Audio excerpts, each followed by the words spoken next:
Hello and welcome to the Debrief. I'm Angus Scott. What on earth is going on at Chelsea? We've discussed their long term strategy on the Debrief in weeks gone by, but what needs to happen next? The short term is really the worry. As Poch has said this week, we cannot be an exhibition team to play the game only to enjoy. We need to compete. 12th place, 19 points away from Champions League doesn't show much competition going on. Fabrizio Romano, our transfer guru, will be here very shortly. He'll give us details of how Stamford Bridge personnel will be changing this summer, so stand by for that. Also on the way is Nizaar Kinsella, the Evening Standard's Chelsea correspondent. He's got the latest from Poch on a crunch last 10 league games of the season. As ever, someone who Poch would approve of is here. Ben Jacobs, a man who always competes for stories and, having seen his dress sense, couldn't be considered an exhibitionist. Ben, lovely to have you with me again. I would definitely call myself an exhibitionist, and I would challenge whether Maurizio Pochettino approves of me. But other than that, a 10 out of 10 introduction. Apart from that, it was perfect. Apart from the fact there was no truth to it at all. Look, Ben, must be for a Chelsea fan the most frustrating of seasons for them. And since all the changes happened, they've not had much to cheer about. What is their biggest gripe, do you feel, at the moment, and how justified is it? Well, I think it's all of these P words: project, patience, and for some, Pochettino. And like you said in the introduction, we've spoken about the project in the long term. And on a recruitment side, it's a 4-window plan, of which this summer is the 4th window. And as a result, if you are giving the ownership a fair and balanced perspective, you have to point out that they don't think they're done yet. They think they're building and this will all pay off. But obviously, we're judging an ownership off the back of Roman Abramovich, who, with a very different approach, cutthroat and instant in its success, won 21 trophies. So what I think is frustrating the fan base is the now, and they feel like they've fallen from grace.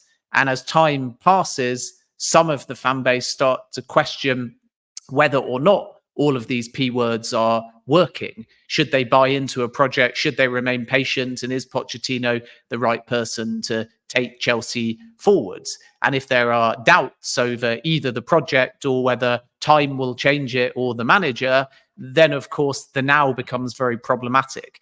And that's what we've seen in the home games at Stamford Bridge. The fan base turn against the owners. They've chanted in some games against Todd Boehly. They've booed players like Raheem Sterling. So I think the big question at the moment is not necessarily just the fact that Chelsea are not going to get Champions League football, but are they moving backwards? Is this youth-led approach going to pay off?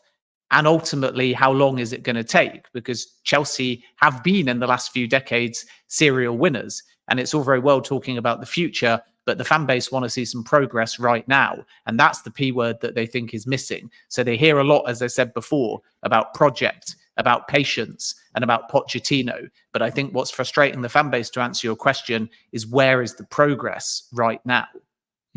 There are 2 other P's, though, Ben, and that's piss poor. And that's what some of the fans say to me, that, you know, you can have as many P's as you like, but you can't get away from the fact that they've not been good enough this season. I wonder what the feeling at Chelsea is now, and Todd Boehly and his team, about Pochettino, and whether they have got that patience to be able to stand by him during the summer. Yeah, I think Pochettino has always been a manager that was going to be judged during the summer, stay or go, win or lose, because it's halfway through this 2-year guaranteed contract. It's a 3-year deal, but the 3rd year is a club option. So it's normal to have a kind of evaluation during the summer, and Chelsea's ownership don't want to do anything too rash. We know football's a results-driven business, but if they can, they want to get to the summer and dissect. And it may well be that Pochettino is not seen as the primary reason why Chelsea at the moment are in mid-table. Of course, by the end of the season, they could have won an FA Cup as well and have Europa League football. So there's a lot of moving parts. And people can look at things like Pochettino said in terms of data and say the data shows in terms of things like expected goals and big chances that Chelsea should be challenging for the Champions League. But you can flip that and say the data also tells you they've conceded a lot of goals and they've been a relatively indifferent, if not poor team in the second half of games. So interpretation is going to be key, but there's plenty within Chelsea's leadership team that feel that Pochettino should be given time because he's the right cultural fit. And in addition, there's been so many injuries and so much upheaval. And these are ultimately mitigating factors. I know Manchester United and Newcastle and others have also had a very long list of injuries. But Pochettino hasn't had the chance to field his best 11. And if you look at the players out, and of course we would have to judge those players based upon them reaching their high ceiling and not coming in and underperforming. But if on paper, and that is risky to do in football, you say, what's Chelsea's best 11? Then from it, you've definitely got Reece James missing, even though Malo Gusto's been great. I would argue Wesley Fofana falls into that category as well. There's a question mark over left back, but you could make an argument that Ben Chilwell needs to return consistently and show form. And then Levi Colwill, who is missing at the moment as well, slots in there too, but he's been around for much of the season. I think that Romeo Lavia might prove important for Chelsea, but of course there's Enzo Fernandez, Moises Caicedo, and they have been able to play and are now developing a partnership. Cole Palmer has been excellent. And then ultimately, Christopher Nkunku hasn't really played any minutes. He's scored a few goals, he's made a few cameos, but he's been injured pretty much since day one. So he's a big player. Add a flagship striker in the summer, and Chelsea, I think, have got a squad that can challenge for Champions League football. So I disagree with you in terms of the criticism that Chelsea have just been terrible using your two Ps, not me or my opinion. I think it's easy to say that, but there have been signs. And the irony is that Chelsea have actually been better for me in the bigger games against top opposition. They were excellent against Arsenal at home. They were very good, I felt, against Liverpool, not obviously in the 4-1, but in the League Cup final. They were fantastic in both league games against Manchester City, which bodes well ahead of the FA Cup semi-final. Cole Palmer's had a standout season. Other players, I think, will grow into their Chelsea tenures. Levi Colwill obviously was forced to play on the left side as a fullback, but at centre-back, he can be a big player. And slowly but surely, Moises Caicedo and Enzo Fernandez are developing a partnership. So maybe the owners will get the last laugh. But of course, right now, it doesn't look very good. No, and I'm just trying to get those quotes of what Poch said in his press conference this week. But he ultimately said, and I don't really want to misquote him and abuse Burnley fans, but ultimately he's saying he wants his players to run around and chase Burnley players as if they were Real Madrid or Manchester United players. Yes, and I think that's partly about game management, and it's partly the fact that Chelsea have struggled against low blocks and lower ranked opponents, if you like, in the league table or on paper in individual battles. When you think there's an opportunity for Chelsea to really capitalise, they go backwards. And that was definitely the case against Burnley. You can't make any excuses for that game. Burnley went down to 10 men a few minutes before half time. Chelsea are leading in the game. They'd already looked like they were going to be able to go full throttle. They'd missed a few chances. And then suddenly it finishes 2-2. And you look at the second half, and we've seen it so many times. And I think this is what frustrates the fan base, because it wasn't just Burnley, and it wasn't just a 10-man thing. And it wasn't just the fact that they're struggling and ultimately right at the foot of the table. I think we saw it against Brentford as well, and many other games where Chelsea appeared in control. Leicester, my team, in the cup as well. Second half, they come out, and suddenly it's a tight game, and they either scrape over the line or they end up dropping points, as with Burnley, or even losing games. And it just can't happen. With Leicester, they opened the door. It got to 2-2. They were lucky they went through. With Leeds in the cup, it was the same story. With Luton, they had a healthy lead away from home, and they nearly ended up throwing it away. And you can give credit to the opposition. I thought Brentford in the second half against Chelsea also away in that game were excellent. You can give credit to the opposition, and the same for Burnley. But why is this pattern developing in the second half where Chelsea are opening the door? And I think Pochettino's point is that they have to find a way to have a killer instinct, and they have to have a serial winner mentality. And for whatever reason, maybe it's youth, maybe it's some form of tactical decision, maybe at times it's even a kind of complacency where they've got a lead and they're not trying to double that lead so much as hold on to what they've got. Who knows? They need to dissect this, and maybe the manager comes under question and some of the changes that he makes as well. And I think the fan base have made that point too. But it's happening too often that in second halves in particular, or games where Chelsea have got leads, they're saying, okay, we've got our goal, that's that. And then what happened against Burnley? They were leading, it was 10 men. 2 minutes after the break, they concede. Then they spend the whole half trying to get back in the lead. And finally, they do so, and it's got a sense of inevitability. And then again, 2 or 3 minutes after going 2-1 ahead in the game, they concede an incredibly poor free header. It's 2-2. And then they allow history to nearly repeat itself. And Burnley have another clear-cut chance and hit the bar, and they could have won the game 3-2. So that's the problem. And Pochettino has to find a way to get these young players having the kind of swagger that at the moment we're really only seeing from one or two. Cole Palmer, sometimes Malo Gusto, sometimes Conor Gallagher, but not too many others at the moment. Okay, we're going to come back to the finances in a moment, Ben, and how much it will allow them to change things around. But I want to get Fabrizio's thoughts first. So let's pop over to Fabrizio. I caught up with him a little bit earlier on what Chelsea really need to do in the short term and during the summer. Fabrizio, as ever, thanks very much indeed for joining us. As we're talking Chelsea this week, Chelsea have just offered Alfie Gilchrist a new deal. Do you think they'll loan him next season? And if so, where might that be to? Yes, according to my sources, it's a really concrete possibility to see him going on loan. They wanted to extend his contract and to give him an improved salary because they felt that this was the best decision, and also the player was really happy to extend his contract. But now my understanding is that Chelsea are really considering the opportunity for a loan for him to play more than 30 games, start on regular basis next season, improve, develop, and then return to Chelsea for a bright future there. So the plan is quite clear. I think he's going on loan. My information is that Championship, obviously at high level, is something that they are already discussing and considering. It's still early to mention clubs because obviously we still don't know who's going to be there, what kind of projects they will have. So Chelsea will take their time together with the agent of the player to pick the best solution. But my expectation is for Championship football and the opportunity to play on a regular basis. So that is the most concrete possibility.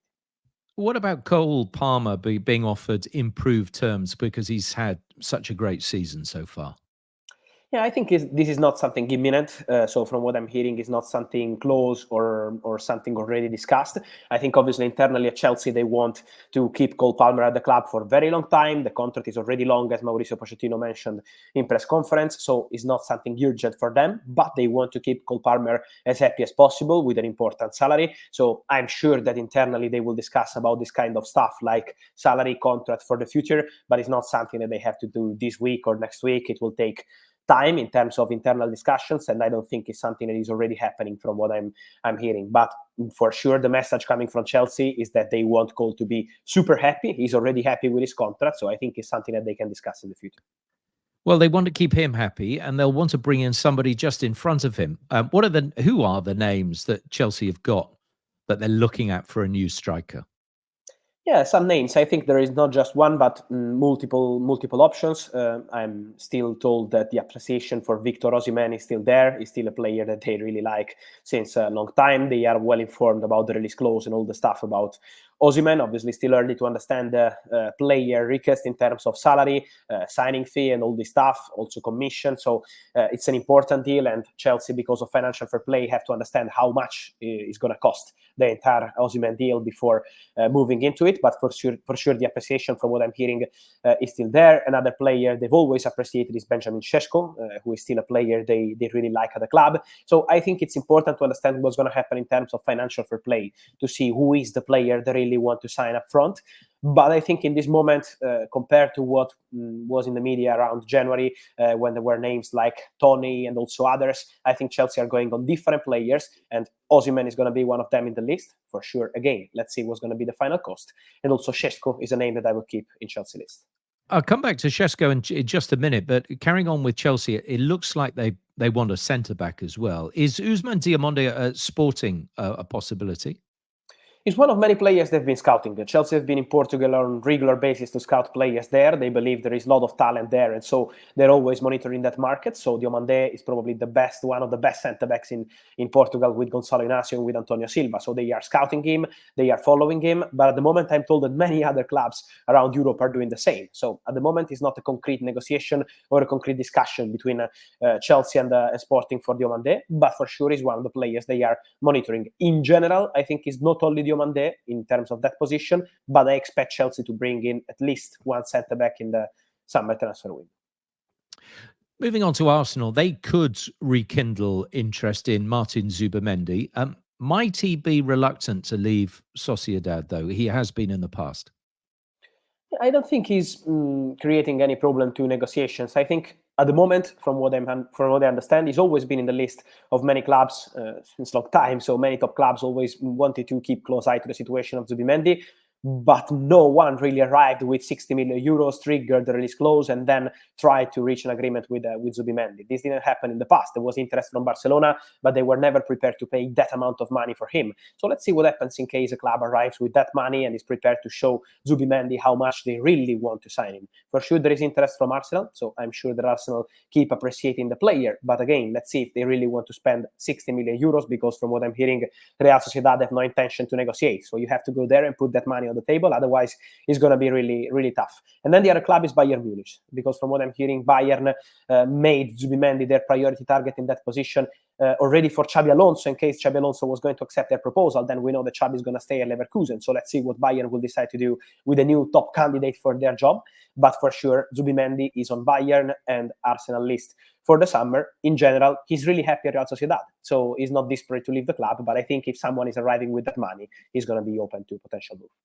Okay, you said that Chelsea were interested in Benjamin Sesko of Leipzig. Now, Manchester United and I think Arsenal are too. So is the Premier League his likely destination? I think yes. I think it's the most concrete. I'm still not sure that it's going to be this summer. It depends on the proposals, because we know sometimes it's not so easy to reach agreements with Leipzig. So it's not that easy in terms of signing Benjamin Sesko. But I think it's a possibility. I think it's a concrete possibility. And if I have to mention one league, if not for next summer, I think it's going to be Premier League, because really Chelsea have been there for a long time, since day one of these new owners at the club. They've always been monitoring Benjamin Sesko. It's already 2 years. It's the same with Arsenal really appreciating the player, someone at Man United too. So there is big interest in the player, and I think it's going to be part of this domino, but it's still not guaranteed that he's going to move this summer, as I expect, for example, for Victor Osimhen is something that is 99% sure. Now, as you've said, we know that Xabi Alonso is staying at Leverkusen. He won't be going to Bayern. He won't be going to Anfield. Therefore, who replaces Jurgen Klopp? Would you say that Ruben Amorim at Sporting is the clear favourite now? Yeah, in this moment, yes. It's not something done. So I think we have to be careful, because Liverpool will take their time with internal discussion to find the best candidate.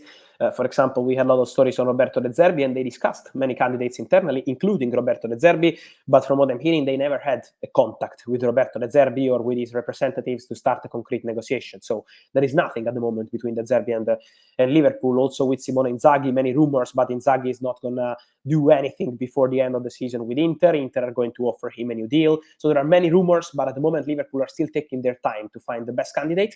For sure, the favorite option today is Ruben Amorim. So I would say that he's today the front runner for the job, but it's not something guaranteed yet. Liverpool are well informed on all the closest situation. They know everything about him in terms of data, in terms of style. They had direct contacts in this case, yes, to explore all the details of this possibility to bring in Ruben Amorim. And so I think he's a really strong candidate, the strongest as of today, but again, still not something completed.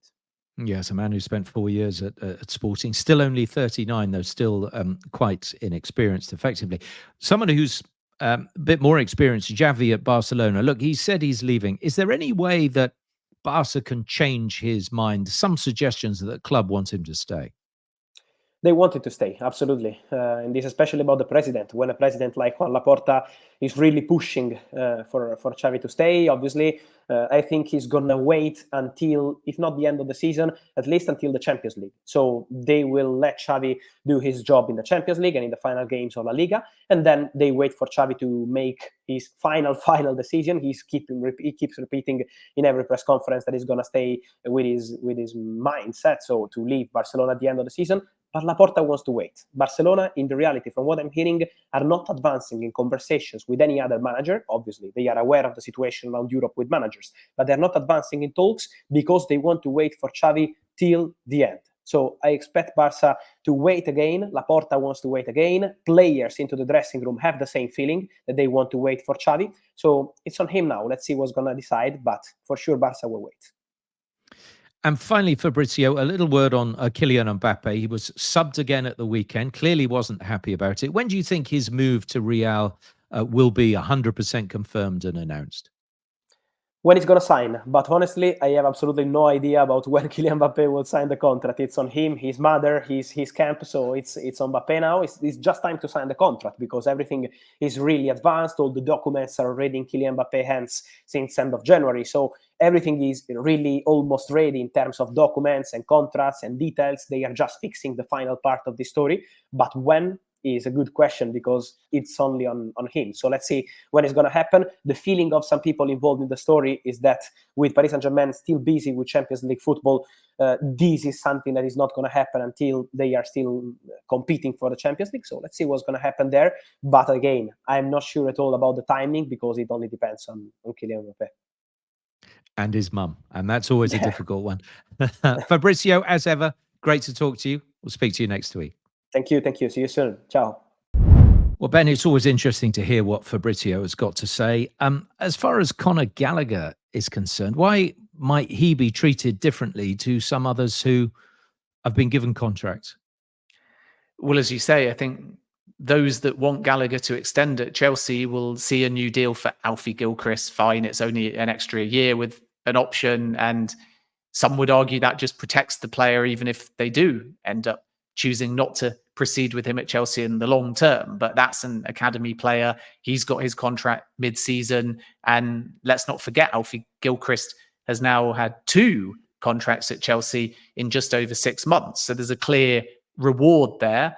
And in addition, Cole Palmer might get the same kind of treatment at some point between now and the beginning of next season. And Fabrizio spoke about that. And Mauricio Pochettino also said in his press conference that there may be a possibility if the club feel that a player deserves to be compensated. And then you've got Conor Gallagher, who clearly on form does deserve to be compensated, but Chelsea are no nearer to renewing him. And I think the short answer is they want to keep the door open because Gallagher might be somebody who on the books is a very useful sale. And if Tottenham come in with an offer maybe around the 45 to 50 million mark, Chelsea might seriously have to entertain that. The other factor with Conor Gallagher is just when everyone is back, does his role in the team diminish? But for me, it's a bit of a backhanded argument because you have to think about football players, especially if you're the manager of the team, but owners increasingly as well, in terms of what they're actually doing. You can't be so rigid as to say, well, we've got X, Y, and Z. When they're all back, Gallagher's just going to automatically go down the pecking order. You have to say to every player, you've got the incentive to change our mind. You've got the incentive to be rewarded. And if you're playing well, you keep your place in the team. And I think we've seen that with Petrovic in goal, even though Rob Sanchez is now back. Why not Conor Gallagher? But I suppose the point some fans might make, and maybe the owners, is, and we've had this conversation on this show before, where does Conor Gallagher fit in, particularly if it's a 4-2-3-1, because Enzo Fernandez, Moises Caicedo, Romy Alavia are all there. Maybe another midfielder comes in. You've got Leslie Okwachuku, and you've got a few other young players that can come back into that midfield setup in both the short and long term. Then if you push Gallagher further forwards, because he can play centrally in the 3 part of the 4-2-3-1, he's competing against players like Christopher Nkunku. Cole Palmer likes to play centrally as well as on the right-hand side, Carney Chukwuemeka. And as a consequence, it might be quite hard for Conor Gallagher to get game time if everyone is fit and on form. And yet, like I said a moment ago, it feels ridiculous because Conor Gallagher deserves the game time. And right now, he's Chelsea's second best player behind only Cole Palmer. He has been captaining the side if Reece James and Ben Chilwell are both absent. So he deserves a new deal. And we should make one thing really clear. Gallagher, despite some reports, is not asking for any kind of crazy money. He wants to be a top 10 or 12 earner at the club, somewhere in or around what Moises Caicedo gets. And why wouldn't he? Because any player that's the second best player at the club on excellent form, likely to go to the Euros and has captained Chelsea, why wouldn't that player want to be one of the top earners at the football club within a 10 or 11, i.e. making sure that he's there or thereabouts with all of the other regular starters? So this isn't about Gallagher being greedy, but Chelsea want to keep their options open. So we can't rule out things escalating. But as of now, there's nothing advanced between Chelsea and Gallagher because they're going to wait until, I would have thought, at least that 30th of June financial year cut-off deadline to see whether a club like Tottenham or somebody else comes calling. Yeah, is he a slight makeweight in everything, in the finances of Chelsea? While they respect him as a player, he could help them out with their transfer targets by, as you say, if there's a figure of 40 or 50 million there, then he'd be very useful off the books to be able to bring in somebody else if they feel they've got enough similar players, as you have suggested, in their squad. And actually, the loss of Conor Gallagher is not as big as actually the benefit of bringing in 40 or 50 million and being able to either reduce it off their transfer budget or use it to be able to go and buy someone else. Yeah, I think they have to think about the optics very carefully because it wouldn't be popular amongst the fan base if they sold him for that very reason. Maybe they do feel that they'll be forced to, although the club have always argued that they're comfortable within profit and sustainability as far as charges are concerned. As of now, no charges. Nottingham Forest, Everton have been charged. So have my club, Leicester, as well. So we have to trust to some extent that they know what they're doing as of now. But the key year is this financial one because it's a 3-year cycle. You can have 105 million of losses. You lose the year that Abramovich left, and those figures can be COVID adjusted. So as a result, you can be more creative on the books because the allowances are greater. You lose that year and you gain this year. So we're going to see 3 years of Clearlake Bowley in which they've spent a lot of money. And this financial year has no European football on it and a series of summer spending because they went big last summer. And this means that along with existing amortization, there's quite a lot of money that they have to account for and offset with incomings, whether or not that's player sales or whether or not that's other revenue. So Chelsea, I think, essentially argue that because a lot of the numbers out there are pre-tax and you can make lots of allowances, you can take money off for things like academy spend or women's team investment.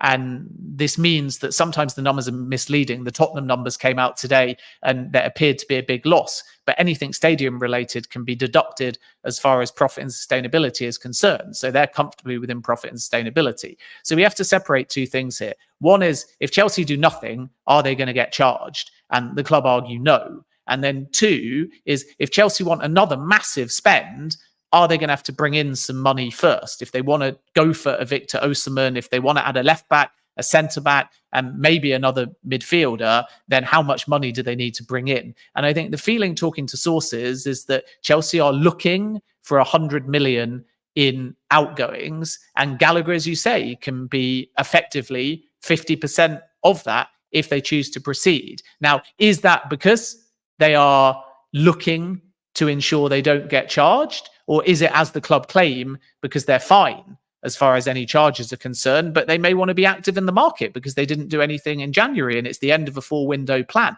If they don't have a big summer window, you can argue, what is this 4-window plan? Because it's 2 windows, it's nothing in January. If they were, they won't be, in my opinion, but if they were to be modest in the summer because there's financial concerns, it's not really a 4-window plan, unless outgoings are a big part of the final window and they feel they've already got everything done. But clearly they haven't because they need to bring in a striker.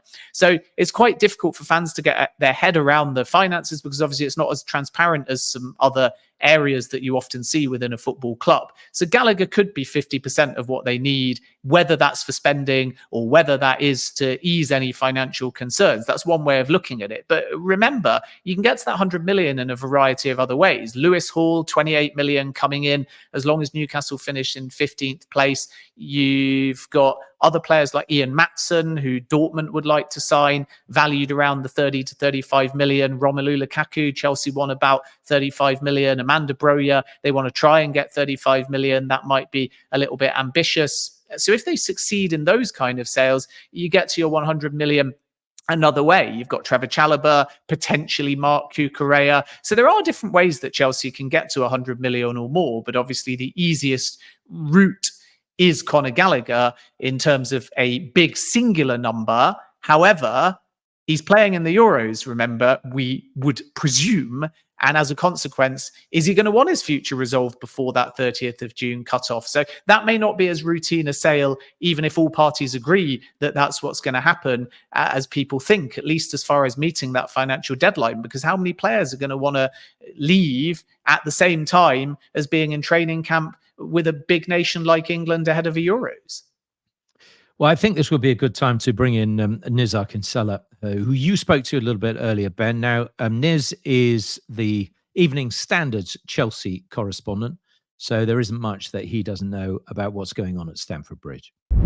Delighted to be joined by Standard Sports football correspondent Nizaar Kinsella. Nizaar, great to see you as ever. We're going to be talking predominantly about Chelsea, but first, how are you doing?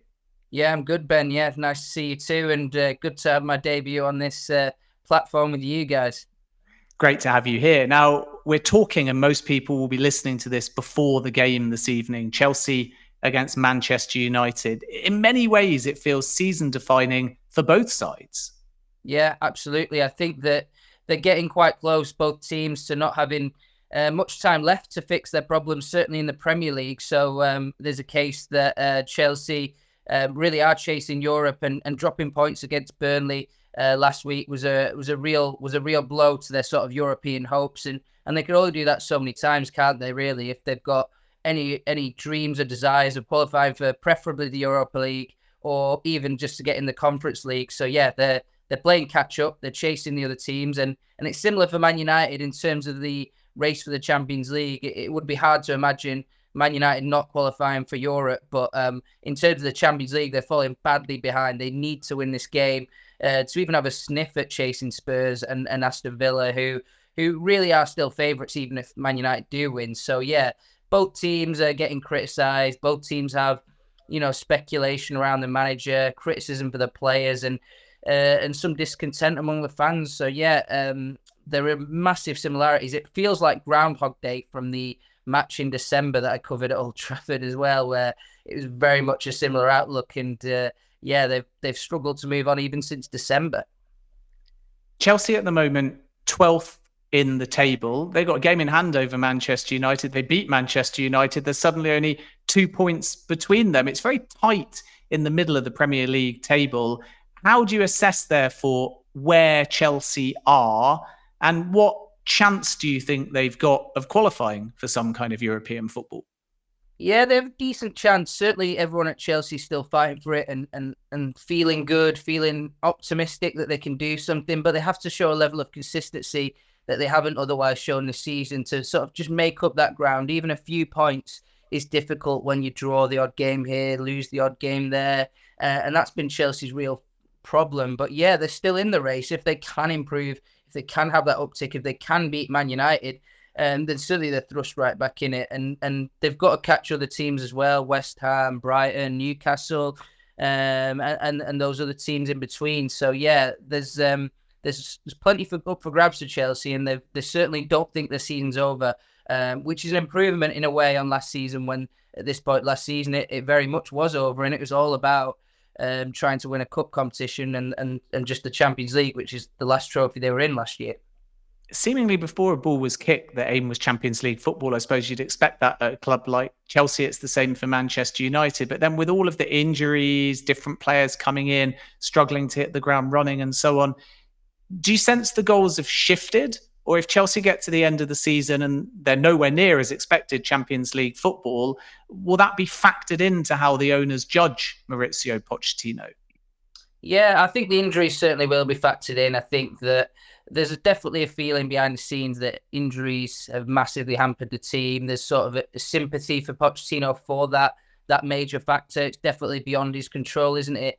And it stopped him building a team. When you watch Chelsea, and similarly with Man United, they're not a team, are they? They're not that sort of free-flowing team. They're not improving. They're not linking up that well. And that's the criticism that you'd have. They have great players, but they don't link up well. So, but injuries have played a huge fault in that, really, because as soon as one player comes back, another one is injured, and big players have been out all season. Reece James, Christopher Nkunku are in that camp. So I think there's a sympathy with Pochettino for that, especially when it comes to qualification for the Champions League. But it's probably a bit harder to stomach maybe finishing below Wolves, below Bournemouth, where they currently are. And if they lose today, that's where they'll stay. So, yeah, it's interesting in that sort of case what happens. But, yeah, certainly I think that there's an understanding that some factors beyond Chelsea's control has stopped them sort of pushing for that Champions League spot. And certainly, in my opinion, and from what I've seen, Villa and Spurs have had far less injuries than Chelsea or even Man United as well.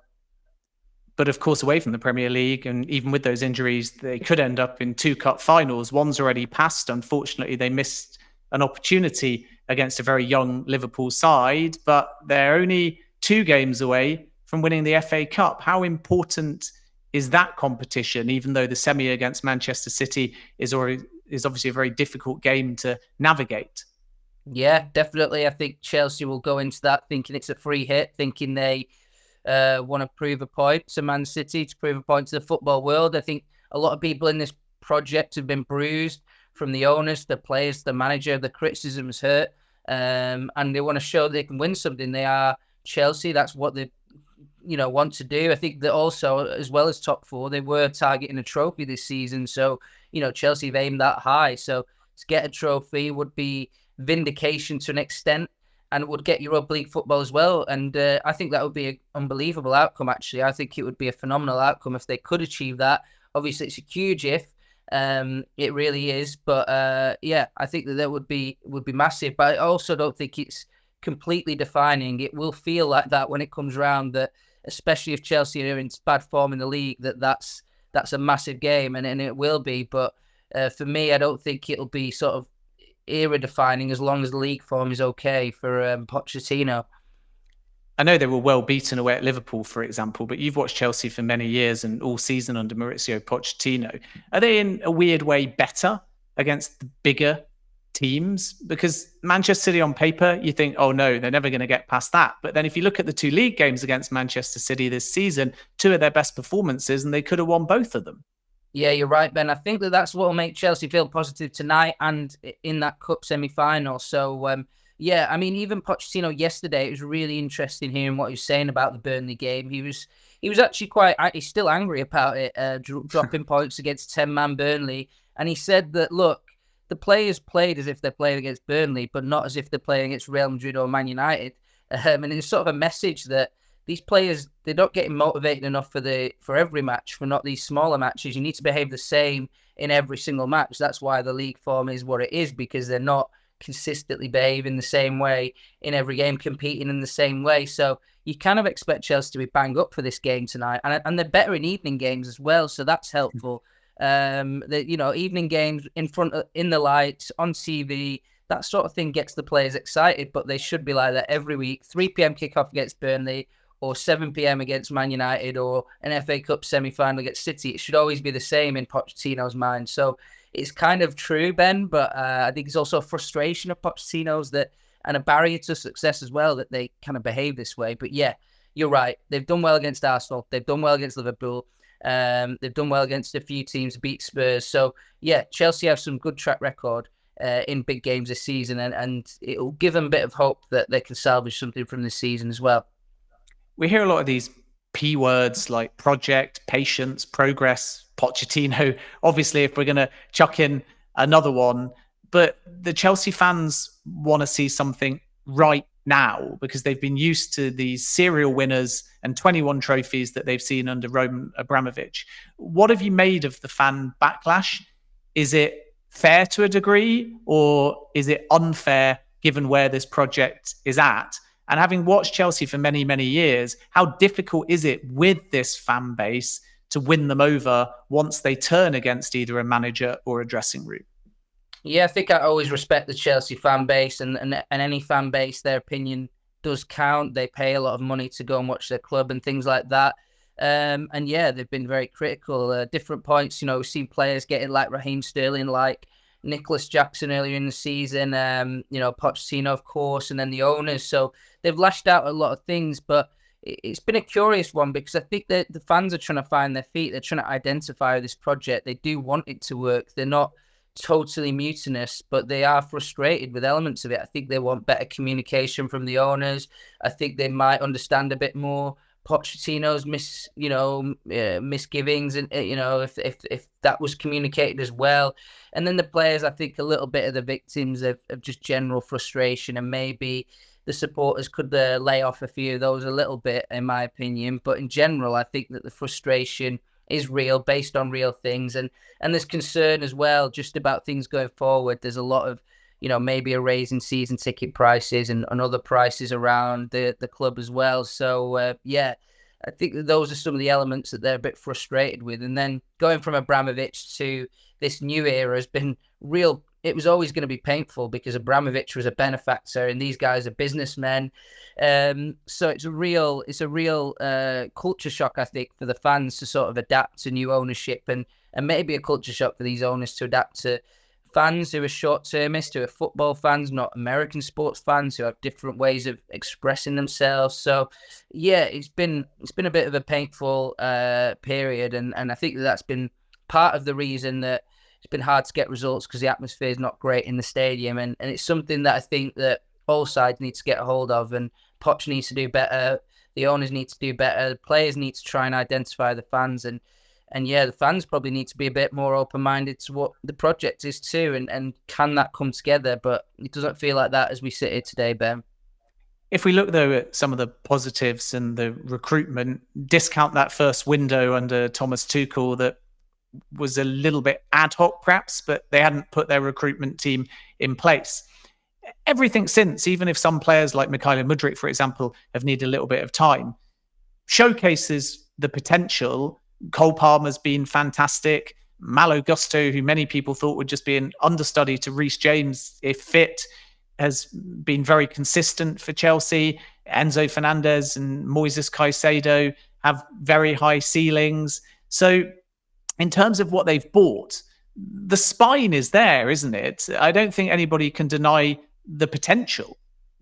Yeah, and it might be a good thing that they're forced to keep faith. We were talking earlier, they can't just, you know, because of the financial restrictions on clubs, you know, you can't just sell these players easily or just sign another 400 million players again. It's getting harder and harder. So it might be good that there's restrictions. So they keep giving these guys time. And there is some green shoots, like you say. I agree with all your points there. Cole Palmer is outstanding and deserves the chance to carry this team. And yeah, there's some other pieces around it. I think that also sometimes, and you see it at Man United as well, sometimes when you're having a bad season, it's a good opportunity to blood young talent, get them ready for bigger and better things. And you know, it's happened with Garnacho and Mainu as well, Man United. And I think somebody like Malo Gusto shows what the season should be. Struggle in the first team initially, get up to speed, play Premier League minutes, learn the standards of the league, build a relationship with the fans, get your fans chanting about you, and then you've got that momentum behind you to really become a big player in a top club. This is the first time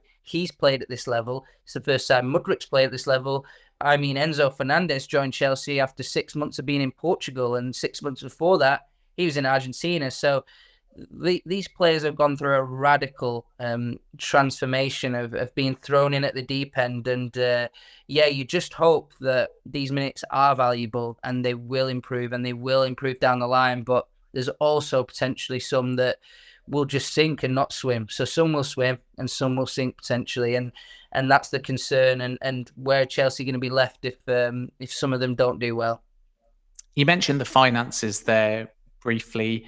Chelsea argue that they're not as concerned as some might be reporting, that they're going to suffer profit and sustainability breaches. We might even see the rules change this summer anyway. But what do you make of Chelsea's financial situation, and how many outgoings might we see, or what kind of level of outgoings, financially speaking, could happen over the course of this summer?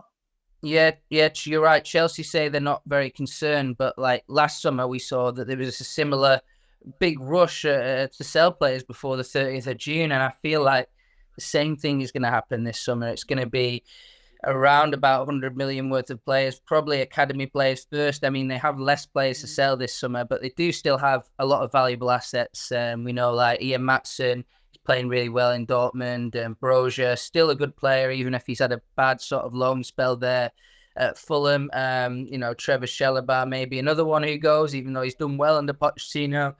Conor Gallagher, of course, is the one that everyone will talk about. He's sort of in a similar position to Mason Mount, who returns today. And he looks like he could go still. Even now, there's not any progress, no sign of progress.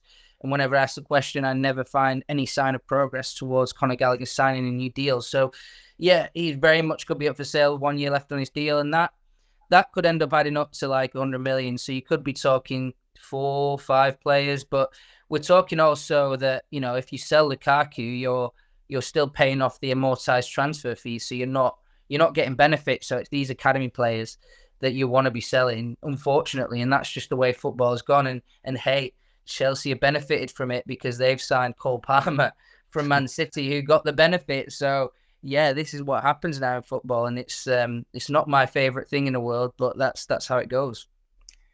And obviously, if Chelsea bring in a large amount of income, and regardless of profit and sustainability, the expectation is that they'll sign a couple of flagship names as well. Is finding another striker still the priority? And do you sense that Victor Osimhen in particular is still a target, or might he be out of Chelsea's price range? Yeah, I do. I am suspicious that he's out of the price range, actually. I think he's open to joining Chelsea, but I just wonder if they can reach that number, which is around about, and I think you might know as well, around about 115 million release clause, something like that in pounds. It's a lot of money. He's maybe the marquee target for any club on the market, but I just think PSG have been working on this for a while and might pick them. So I could see Chelsea looking at a variety of options, and they're also looking at profile. I know this for a fact, that they're trying to line up the profile, work out what they need, judging on the squad players, how they're performing as well this season. So, yeah, it's a tricky one. And because they're not even seeing Christopher Nkunku, what he can do, how he can link up with people. So, in a way, they're maybe going to have to sign a striker a bit blind, because they don't really know what their first 11 is going to be, and if Christopher Nkunku is going to be at the heart of it, what position in the 11 is he going to play, things like that. So, profile is important, but I could see them missing out on Osimhen, and maybe also just thinking he's too expensive, and letting PSG use their Mbappe money on him, which seems to be more likely than Chelsea winning the race right now for me. You ran an exclusive, I think it was late last year, that Ousmane Diomande is another player that Chelsea really like. He's got a big price tag too. Do you think he could still be a target? Because we know that centre-back is also going to be a likely area where Chelsea would love to strengthen. Yeah, I think so. I think there's a few names. Yoro at Lille as well is another option. And Todibo is probably projected to leave this summer. He could be actually the cheapest option, but he's also a little bit older than the other two. So, those three I've seen, good evidence that they're targets for Chelsea. So, I think that they would be the three that I'd be looking at as potential options. But I think they'd be striker first, then centre back, then left back. And then another exclusive, we're just finishing off by running through Nizaar Kinsella exclusives. But one really good story that you broke a few months ago was about Michael Olise and Manchester United. We know that Chelsea got very close, and there was a bit of a dispute with Crystal Palace about the manner in which they could maybe trigger a clause. And in the end, Olise obviously extended at Crystal Palace, and now it's a bit more of an open race. What's the situation with Olise to your understanding? And is there any chance that Chelsea could join Manchester United in that race? I think if there's a string of player sales, I could see Chelsea coming back in. Olise has a release clause as well in his contract. I'm not sure of the exact number, but A few people have put it around 50 million, 60 million, things like that. It wouldn't surprise me if that was the number. But yeah, I'd say Man United are looking firm favourites right now as an option for him to go to. I mean, Chelsea moved on to Cole Palmer after it, and that's where the concern is now. Can Elise come into a squad with Cole Palmer? Certainly Nicholas Jackson's going to stick around, Mudryk. I can't see Sterling going anywhere either. So, and then there's Noni Madueke. So if there's any position at Chelsea that doesn't need filling, it's the position that Elise would come into. Whereas Man United really need that position. They desperately need that profile. They want a sort of forward who links up well with Højlund, who can chip in with goals as well. They think they lack goals, which they obviously do. They scored a few goals in Chelsea this season even, and they're in mid-table. So, yeah, it's looking more likely. And there's another factor that Elise is a Man United fan, so he might be up for going to a bit of a club in a bit of turmoil and being like, I'll be the one to save them. That would be something that might motivate him, and that's really interesting, I think. So we've touched upon Pochettino and obviously the game tonight and the form and the season. We've spoken about outgoings and incomings. The other thing probably Chelsea fans are really keen to get more updates on is plans for either a renovation of Stamford Bridge or, of course, a new stadium. And you've provided a big update today. Give us the details. Yeah, it's an update that there's some changes in personnel at Chelsea operating on this. I think that people widely believed it to be sort of Jonathan Goldstein, who's the CEO of Kane International and on the board of Chelsea, and Janet Marie Smith, an architect from the US who are working on it. She's also worked on one of Todd Bowley's stadiums in the US, the Dodgers Stadium, among many others.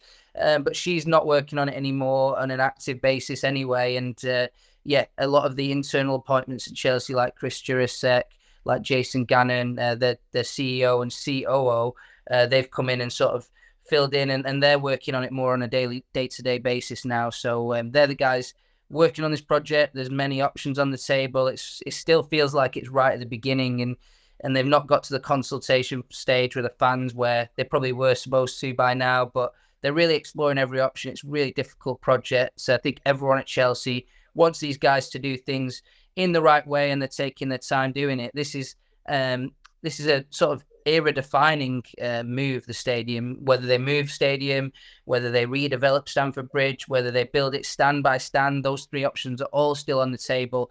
And this is era-defining how they handle this project, how successful it is, how long they stay away from Stamford Bridge is going to affect the team as well. So there's so many elements to this. It's so massive. It's actually staggering, and it might be maybe the biggest stadium project in football history if we're talking money terms, because the way London is, it's so expensive, so hard to build there. So yeah, these guys are all across it. They feel like there's a really good group of people, and there's talks to find an architect firm or an architect to come in, and Populous are one of the ones involved in that. So yeah, that's the update really, and we're now waiting to see if Chelsea can buy the stall buildings next to so there's these mansions next to Stamford Bridge, and Chelsea are trying to buy them. They've already agreed the fee to buy it, but there's a consultation going on with the charity that owns those buildings at the minute, delaying the process. So there's a lot of these little delays happening. It always happens in construction. That yeah, I think that sums up my article. But basically, there's new people in at Chelsea. There's some delays, but they're very good people, and all the due diligence that they need to do, they're doing, and they're trying to get the stadium project over the line into the next stage, which is presenting it to the supporters so they can give their opinion on whatever the design is or whatever the plan is. Yeah, make sure you read that article. Standard Sport, and Nizar's also put it on his feed a couple of hours or so ago. Just a sort of quick follow-up as well. I suppose the challenge, I don't know if you agree, it's not just London. It's the fact that Chelsea are not going to move dramatically away from Stamford Bridge if they get the green light to do so. With Tottenham, they could build right next to their old stadium, White Hart Lane, and Wembley was an obvious place to go and play, still in North London. With Manchester United, if they don't renovate Old Trafford, there's land immediately behind the Stratford end, and there's a wider project taking place that could all tie together if financially feasible. So there's almost a foundational plan in place for Manchester United, and there was for Spurs as well. With Chelsea, if they do stand by stand, it's slow, it's potentially expensive. If they knock down Stamford Bridge, they stay on the site, but there's still some land considerations and they've got to go and find a new home, potentially for 4 or 5 seasons. It feels like whatever choice Chelsea make, regardless of if it pays off in the long term, there are short-term hurdles, and more so than in the case of Tottenham and Manchester United. Oh, massively, yeah. Chelsea's is one of the most difficult stadium projects I've seen. It's rare to see it as such a difficult project, but yeah, like you say, you sum up the factors. I think that they need to do it though, because they're so far behind. You go to Stamford Bridge now, and me and you have travelled the world and seen a lot of the stadiums, and Stamford Bridge is amazingly charming. It's absolutely historic. You should go there before it gets changed, but it's not a world-class stadium anymore. It's clear. I mean, when the Champions League nights come to Stamford Bridge, it is too busy in the press room. There's no space for all the media. You know, there's absolutely no space for the cameras. It's too tight. It's not ready for it. And then there's all the hospitality they're missing out on. They need to get the balance right with looking after the local fans and also getting the premium fans that all these clubs want in as well. And they're not able to do that in the stadium. It's not a world-class venue. And any major event that comes to London now, they're going to go to Wembley. They're going to go to Tottenham Hotspur. Chelsea wants a piece of that pie. And that's also difficult because, you know, Man United don't have quite the competitors up north. They just have Man City. And Man City are maybe beatable, actually, if that stadium project goes ahead. So, yeah, it's a really tricky one for Chelsea where they're at, where London is, and even the temporary home, I think, is going to really affect the team. So that's going to be a tricky thing to work out. And there's no obvious option for a temporary home. Every option is unpopular for one reason or another. So, yeah, very difficult. And just 2 final questions. Todd Boehly gave a rare interview to Forbes. It wasn't Chelsea specific, but at the end of the interview, he made a couple of comments. And I suppose, as we would expect, he said that even though he's aware of criticism, Chelsea have to believe in their project and just stay on course. What did you make of Boehly's comments? I think it's a good sort of measure of where Chelsea's mindset is now. They're sort of like holding firm on everything, hoping it comes good. You know, if they qualify for the Europa League, there's less FFP problems, right? If they win a trophy, it's a bit more money in the bank. There's a bit more credit in the bank. You know, there's more positivity to carry forward to the future. So there's a lot of this sort of optimistic thinking right now. And there are good people in post, so they can be a bit optimistic. Some of the guys I was talking about in the stadium, they are world-class executives in their field, and that's replicated across the business now. I think the one area they need to get right is medical. It's not good enough, but other than that, I think there are good people across the board at Chelsea now. So yeah, once that's in place, I think that you know there is some green shoots of optimism. And I think presenting that is all Todd can do right now, really, isn't it? And just last up, putting you on the spot, always the hardest question to answer. Where will Chelsea finish this season? And can they or will they win the FA Cup?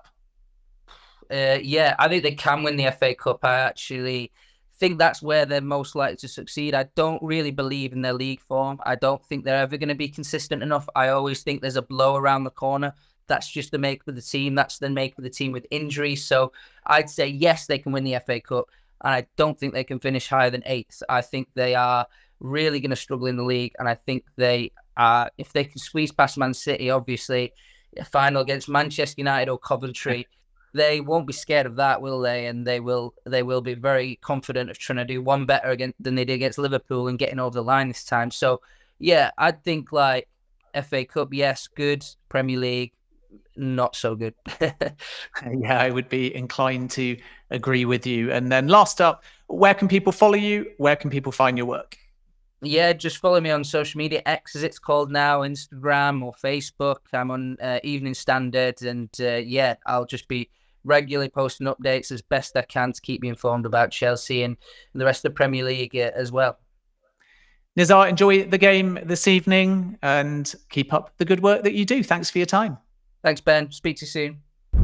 Oh, fascinating stuff that Niz had to say there. I want to move you on to Todd Boehly a bit, Ben. And I think he's beginning to appreciate how difficult it is in English football. And he says, the good news is that people care so much. And the bad news is people care so much.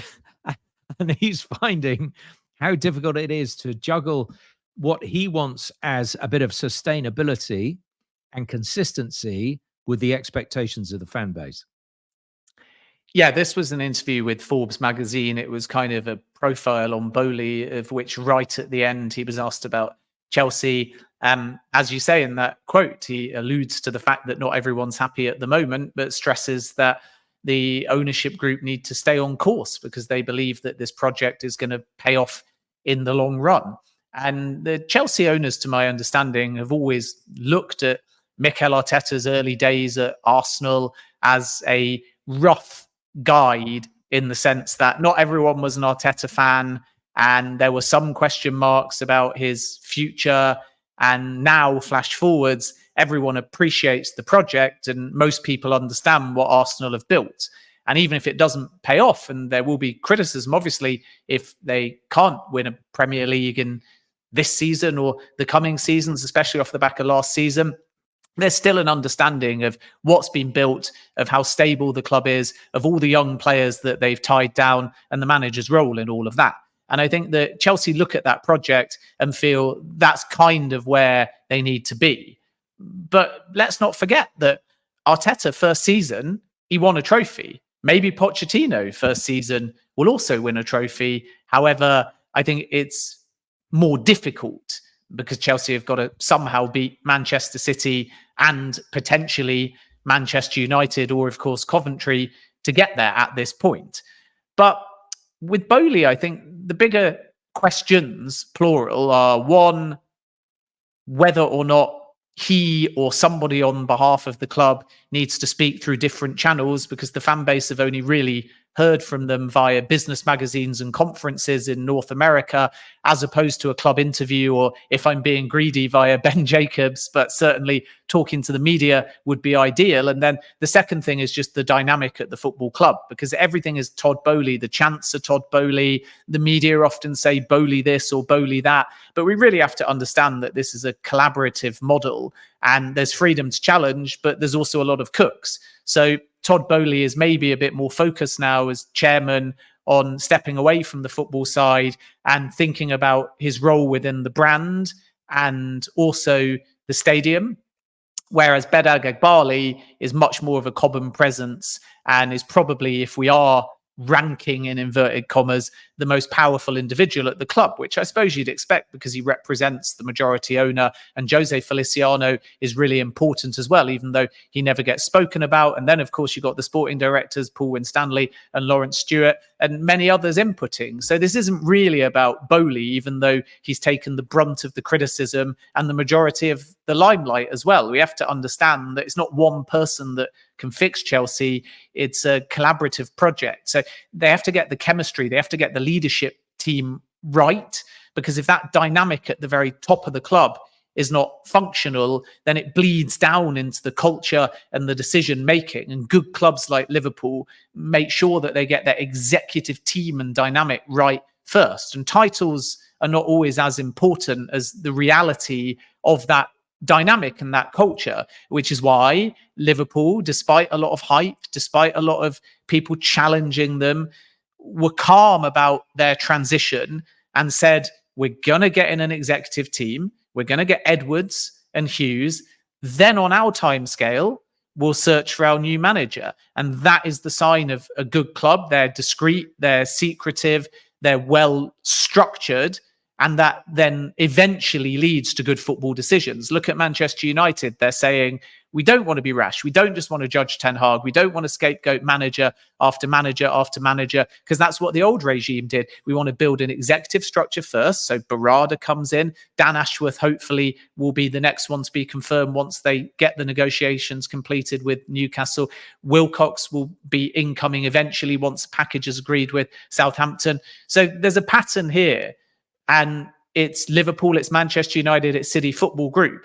And it's very clear that you build that executive team, you get the dynamic right, the culture right, and it all feeds down.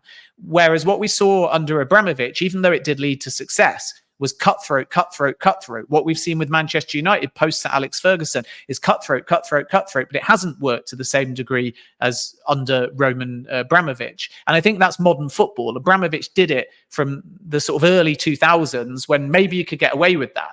But now there's 7 or 8 players, not just 4 or 6, and everyone's got a little bit of money to spend, and the standard of the Premier League is a lot higher. So you can't just change your manager and get instant success. You can't just drop a load of money and get instant success, maybe like you could have done a few years ago or certainly a decade ago. So that's probably the point with Chelsea. They got to get that top leadership structure and dynamic right. And it does take a bit more time. And if they get that right, then you would expect them to be able to start challenging for silverware again. Yeah, and get back into those positions that all those Chelsea fans want them to be in. But they, as we've said, they're a long way off. How close might they get there, though, Ben? What's your feeling about the sense of the end of this season? When you look at the fixture list we record before the United game, then you got Sheffield United and then Everton, and then an FA Cup semi-final, as you said, against Man City. But I mean, and the highlights are the fact you've got to play Man United, Arsenal and Villa, all at the top, near in the top end of the table, and you've got a London derby against West Ham as well. So it's not going to be an easy end to the season. No, and I think, as you say, we're recording this before Manchester United, but Manchester United becomes a must-win game. Burnley was a must-win game. The disappointment about Burnley is if you beat Burnley, Chelsea have got a game in hand over Manchester United. If they beat Manchester United, these are all ifs, unfortunately, for Chelsea fans. But you beat Manchester United, you're closing the gap and you're right in the mix for top 6. As of now, Chelsea are 12th, but it's an 8-point gap to Manchester United in 6th place. There's a lot of teams and you wouldn't expect them all to drop points between Chelsea and Manchester United. But the oddity of this season is if, and it is an if, Chelsea beat Manchester United at home, is 43-48. Chelsea have got a game in hand. They win that game in hand, it's 46-48. And you suddenly start to think, wait a minute, can Chelsea somehow finish above Manchester United? So the season for me in terms of can they or can't they make any kind of last-ditch challenge for top 6. And maybe it ended with a 2-2 draw against Burnley, but it will certainly end if they don't beat Manchester United. 6th is ambitious for me. And then if they're 7th, you're challenging against West Ham, and they've got 3 games in hand actually over West Ham. Newcastle are not in great form. Brighton have been a little bit hit and miss. So I think there's a realistic chance if Chelsea string a run together that they could maybe finish 7th or 8th, which to most fans sounds horrific. It just sounds like something if you'd have offered them at any point in the last 20 years, they'd have looked at you like you were nuts to say, so you're saying that's a good thing, is it? But any European football, even though you then enter into financial fair play cycles, would probably be welcome at Chelsea. And I think that's feasible. But I think if they are to somehow get in top 6, not only have they got to make up that 8-point gap, but they must beat Manchester United.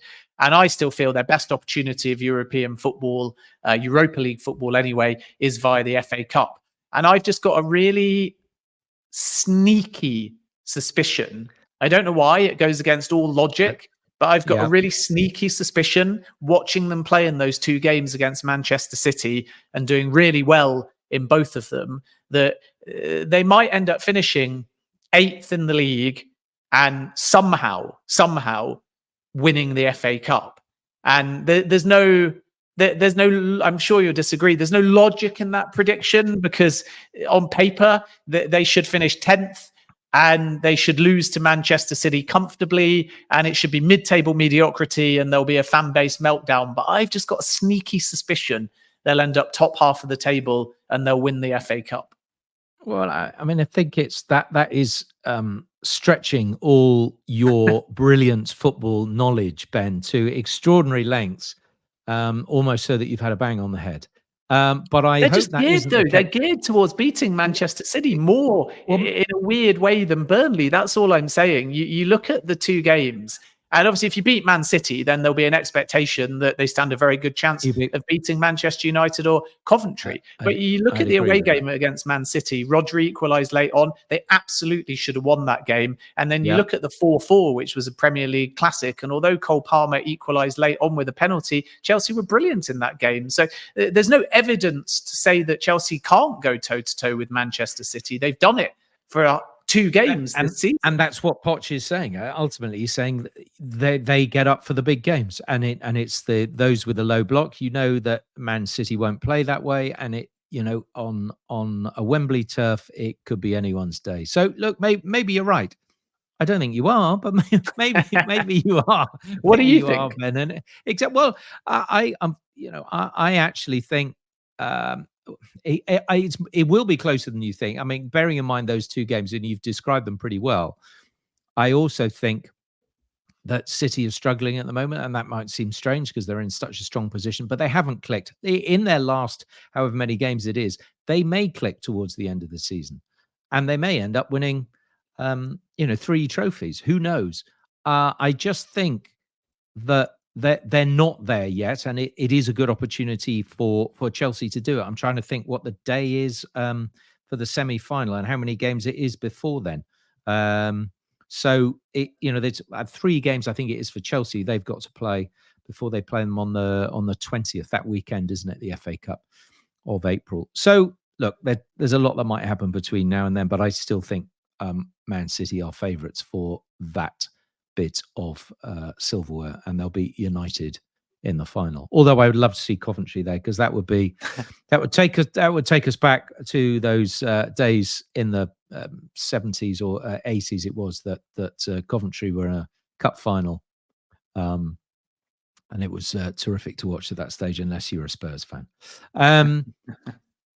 So that's about it. Well, there's Chelsea. We sort of leave it up in the air, which is not always a good way to end it. But we agree to disagree, which I think is much better, because if we agreed on everything, then it wouldn't be worth listening to. But Ben, thank you for your insight as ever. It's been great to have you beside me week in, week out. We've got plenty more to come. My thanks to Fabrizio Romano for his contribution, and Nizaar Kinsella from the Evening Standard. We welcome him back anytime he would like to, and when we are talking about Chelsea, of course. Do drop your comments in for us so that we can have a look at them and we can discuss them next week when we return on the debrief.